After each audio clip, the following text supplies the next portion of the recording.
Good morning students. आज की next class में हम देखते हैं प्रकाश के लक्षण। हेडिंग क्या रहेगी आपकी? प्रकाश के लक्षण। आज हमें प्रकाश के लक्षणों के बारे में पढ़ना है। इंग्लिश में इसको कहेंगे कैरेक्टरिस्टिक्स ऑफ लाइट, प्रकाश के लक्षण। तो इसके पॉइंट रहेंगे और परिभाषा के आधार पर भी आप लोग काफ़ी कुछ इसमें समझ चुके हैं। जैसे पहला पॉइंट आपका रहेगा प्रकाश विद्युत चुंबकीय तरंग, प्रकाश विद्युत चुंबकीय तरंगों के रूप में चलता है। दूसरा आपका प्रकाश निर्वात में भी गति करता है, जिसमें प्रकाश की चाल आपकी निर्वात में प्रकाश की चाल आपकी c बराबर कितनी हो जाएगी? 3 इंटू 10⁸ मीटर पर सेकेंड। तो इस तरह आपकी दूसरा पॉइंट हो गया कि प्रकाश निर्वात में भी चलता है और निर्वात में प्रकाश की चाल 3 × 10⁸ मीटर प्रति सेकेंड होती है। इसके बाद आपका थर्ड पॉइंट आता है कि प्रकाश सरल रेखा में गति करता है। थर्ड पॉइंट आपका क्या हो जाएगा? प्रकाश सरल रेखा में गति करता है। फोर्थ पॉइंट आपका हो जाएगा ठोस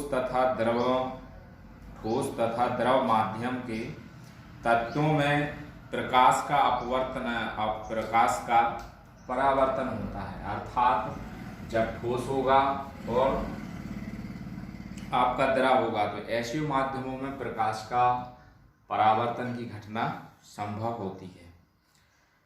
इसके बाद आपका फोर्थ पॉइंट के बाद नेक्स्ट फिफ्थ पॉइंट, यदि प्रकाश एक परावर्तक माध्यम से दूसरे पारदर्शक परामाध्यम में जाता है तो उसका अपवर्तन हो जाता है। यदि प्रकाश एक पारदर्शक माध्यम से दूसरे पारदर्शक माध्यम में जाता है तो प्रकाश का अपवर्तन हो जाता है। आपका सिक्स पॉइंट क्या रहेगा? दृश्य प्रकाश का तरंग दैर्घ्य 3900 एंगस्ट्रॉम से 7800 एंगस्ट्रॉम तक होता है। अर्थात दृश्य प्रकाश का तरंग दैर्घ्य 3900 एंगस्ट्रॉम से 7800 एंगस्ट्रॉम तक होता है। इसमें प्रकाश के दोबारा से आप रिपीट कर सकते हैं प्रकाश के लक्षण। पहला आपका पॉइंट है प्रकाश विद्युत चुंबकीय तरंगों के रूप में चलता है। पहला पॉइंट आपका क्या है? प्रकाश विद्युत चुंबकीय तरंगों के रूप में चलता है। दूसरा पॉइंट आपका प्रकाश निर्वात में भी गति करता है और प्रकाश में निर्वात की चाल 3 × 10⁸ मीटर पर सेकंड होती है। तीसरा आपका पॉइंट रहेगा प्रकाश सरल रेखा में गति करता है।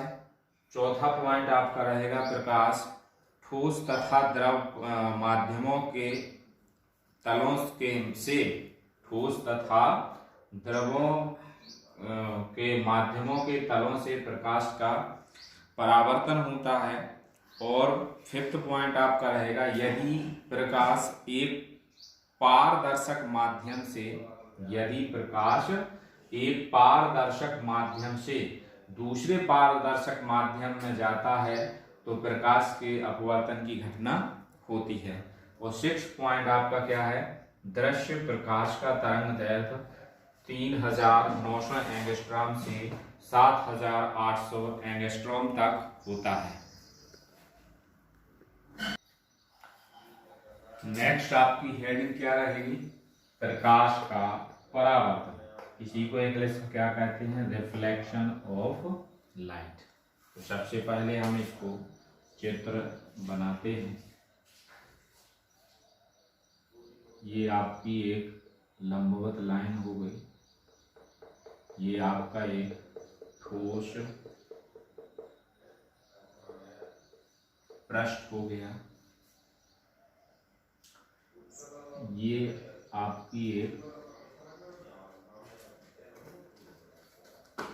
आपतित किरण हो जाएगी। ये आपकी यहां से जाने वाली है। ये क्या हो गया आपका अभिलंब। ये आपकी आपतित किरण, ये आपकी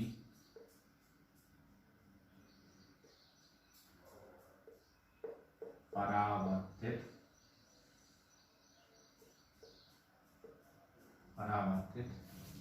किरण। इनके नाम भी हम दे सकते हैं, ए ओ बी, इसका पी एम और एन। अब इसको हम चित्र के द्वारा समझते हैं। यदि कोई प्रकाश की किरण प्रकाश स्रोत से चलकर किसी पृष्ठ से टकराती है तो उसको हम आपतित किरण कहते हैं। तो जब कोई प्रकाश की किरण किस एक ही माध्यम में चलकर या समांग माध्यम से चलकर किसी पृष्ठ से टकराती है और टकराने के पश्चात पुनः वापस उसी समांग माध्यम में लौट जाती है तो प्रकाश की इस घटना को हम प्रकाश का परावर्तन कहते हैं। यदि कोई प्रकाश की किरण समांग माध्यम से चलकर किसी ठोस पृष्ठ से टकराती है और टकराने के पश्चात पुनः वापस उसी माध्यम में लौट जाती है तो प्रकाश की इस घटना को प्रकाश का परावर्तन कहते हैं, जिसे इंग्लिश में रिफ्लेक्स ऑफ लाइट कहते हैं। आपतित किरण, परावर्तित किरण। अब आपतित किरण और अभिलंब के बीच बने कोण को I से प्रदर्शित करते हैं और परावर्तित किरण और अभिलंब के बीच बने कोण को R से प्रदर्शित करते हैं। इसमें आपकी परिभाषा रहती है, अभिलंब तथा आपतित किरण के बीच बने कोण को आपतन कोण कहते हैं। अभिलंब तथा परावर्तित किरण के बीच बने कोण को परावर्तित किरण कहते हैं, जिसे क्रमशः I तथा R से व्यक्त करते हैं। तो इसकी परिभाषा आप लोग लिखते ना, यदि कोई प्रकाश की किरण किसी समांग माध्यम से चलकर किसी ठोस पृष्ठ से टकराकर वापस उसी माध्यम में लौट जाती है तो प्रकाश की इस घटना को प्रकाश का परावर्तन कहते हैं।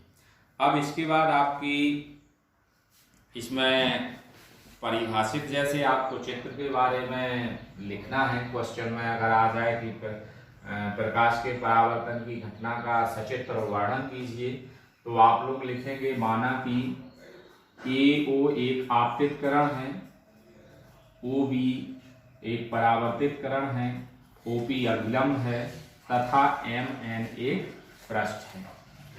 OA आपतित किरण जब पृष्ठ MN से टकराती है और टकराने के पश्चात पुनः उसी समांग माध्यम में OB प्रकाश की किरण वापस लौट जाती है, जो हमारी परावर्तित किरण है, जिसे हम इस घटना को प्रकाश का परावर्तन कहते हैं। OP अभिलंब है, I आपतन कोण है तथा R परावर्तित कोण है। इस तरह आपके चित्र की भी व्याख्या हो जाएगी।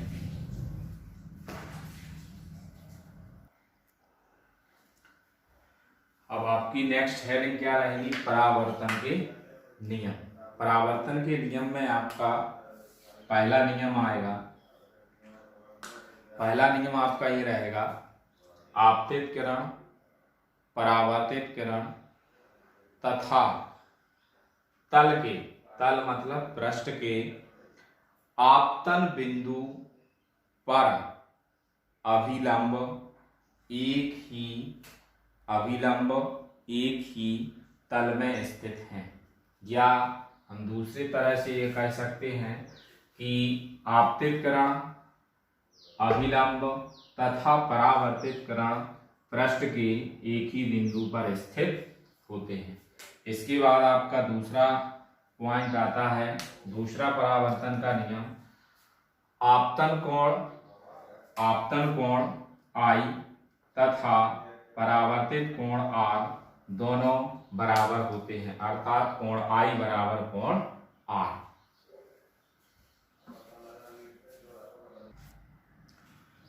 नेक्स्ट आपकी हेडिंग रहेगी प्रतिबिंब। इसकी परिभाषा आप देखिए, यदि प्रकाश की किरणें वस्तु के किसी बिंदु से चलकर परावर्तन के पश्चात किसी दूसरे बिंदु पर जाकर मिलती हैं तो उसे प्रतिबिंब कहते हैं। जैसे हम ये कह सकते हैं कि ये आपकी एक पृष्ठ है और यहाँ आपकी प्रकाश की किरण गिर रही हैं और ये प्रकाश की किरणें जाकर के कहीं इस स्थिति में किसी और दूसरे बिंदु पर मिलने का प्रयास करती हैं, तो यही यहाँ जो वस्तु होगी, इस वस्तु का ये वाला क्या कहलाएगा, प्रतिबिंब कहलाएगा।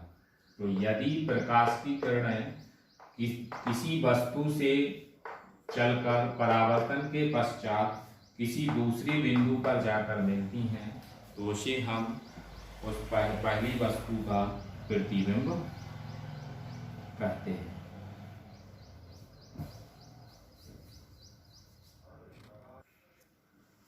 आपकी नेक्स्ट हेडिंग है इसी से, प्रतिबिंब दो प्रकार के होते हैं।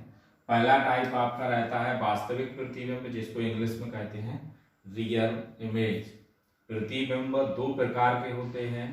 पहला आपकी पहली हेडिंग रहेगी वास्तविक प्रतिबिंब, जिसको इंग्लिश में कहते हैं रियल इमेज। अब इसको परिभाषित करना है तो परिभाषा आपकी ये रहती है कि यदि परावर्तित तथा अपवर्तित, यदि परावर्तित अथवा अपवर्तित किरणों द्वारा बना प्रतिबिंब परावर्तित अथवा अपवर्तित यदि परावर्तित अथवा अपवर्तित किरणों द्वारा बना प्रतिबिंब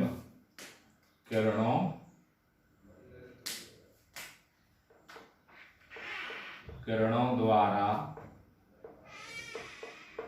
बना प्रतिबिंब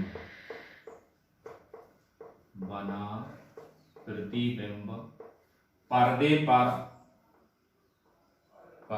पर लिया जा सके तो उसे हम वास्तविक प्रतिबिंब कहते हैं। दोबारा से आप रिपीट देखिए, यदि परावर्तित अथवा अपवर्तित किरणों द्वारा बना प्रतिबिंब पर्दे पर लिया जा सके तो उसे हम वास्तविक प्रतिबिंब कहते हैं। और इसी का दूसरा आपका पॉइंट रहेगा वास्तविक प्रतिबिंब, दूसरा आपका पॉइंट रहेगा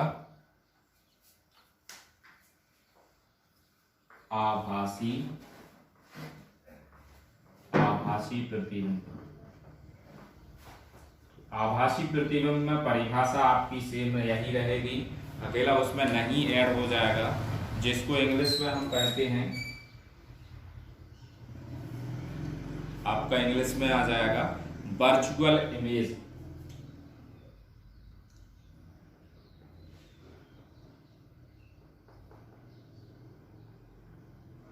परिभाषा सेम है आपकी, अकेला नहीं ऐड करना है।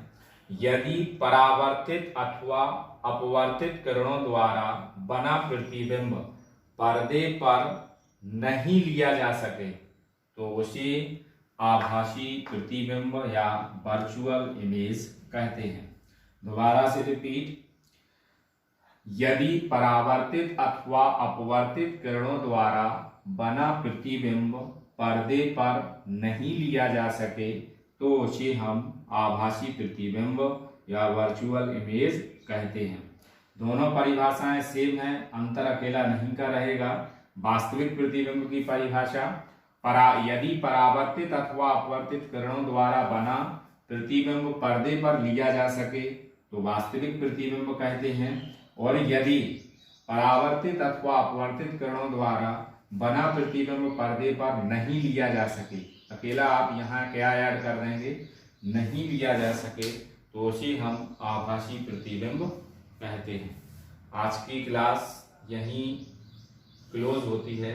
थैंक यू, धन्यवाद।